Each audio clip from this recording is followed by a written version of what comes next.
like to talk for just a few minutes, give you a few anecdotes regarding stewardship, and maybe you'll be able to relate. So maybe it'll be something that'll give you a new perspective. Either way, I pray that you'll find it helpful. I grew up in a large, in Milwaukee, in a large Lutheran Church, Missouri Synod congregation with a school. And as part of that, in 8th grade, we were confirmed and you become full-fledged members of the congregation, voting members. As part of that, you get your little box of offering envelopes. And boy, was I excited about that. My dad typically would, when I was really young, reach into his pocket and pull out a quarter as the offering plate was coming by and give it to me so I would have something to put in the offering. Now, well, I had my own envelopes. But it got a little real later in the year as we were coming along toward the next year, and we were asked to fill out commitment cards, and I got a commitment card. Wow, what? As barely a teenager, no steady income, is the church relying on this? Are they relying on what I put on this card to know how much ministry we can do in the coming year? But even more importantly than that, what if I make a commitment here before God and, for whatever reason, if I don't mow the lawn as much as I'm supposed to next year, or whatever reason I'm not able to give what I commit to give here. And it wasn't a major crisis, but I don't even remember what I decided on, a quarter, $1, $2, $5, whatever it was. Maybe it's a little embarrassing, but it wasn't until many years later when a pastor led a Bible study in the congregation. It was actually Pastor Winterhoff, for those of you who may know.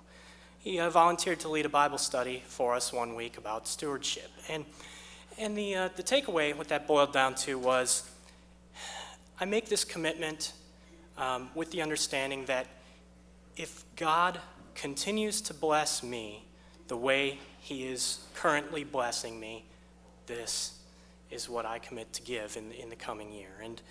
And that was, it seems so obvious now, but that was so very, very helpful, because God knows what's going on. If there's some reason, if there's some financial hardship, it's and when that hardship comes, if you have to reduce your giving, I found that you maybe even take greater joy in still continuing to give, even if it's at a reduced amount.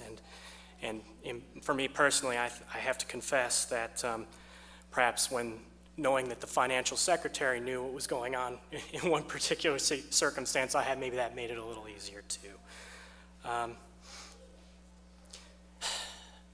Later, there was another thing that happened to me one time. I was asked, "Are you tithing?" Just straight up, "Are you tithing?"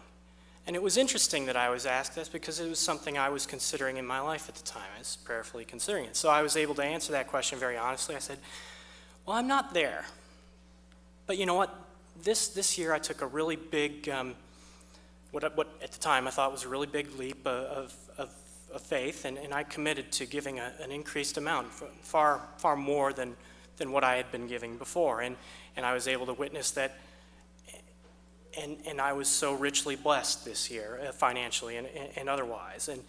And to myself, maybe I was thinking, what took me so long to really come to this level of trust?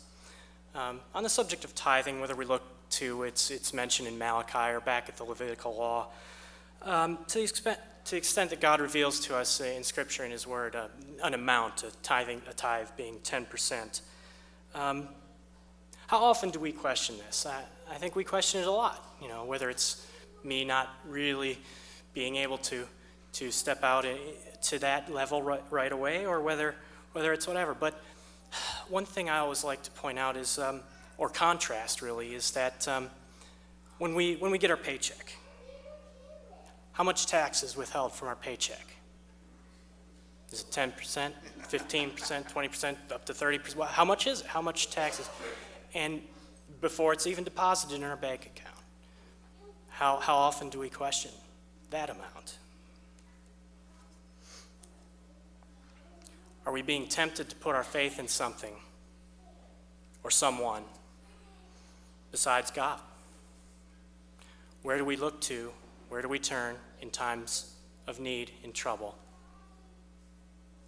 Who are we looking to? What are we looking to for our salvation? So finally, one more little point, little anecdote on the subject of rendering unto Caesar what is Caesar's.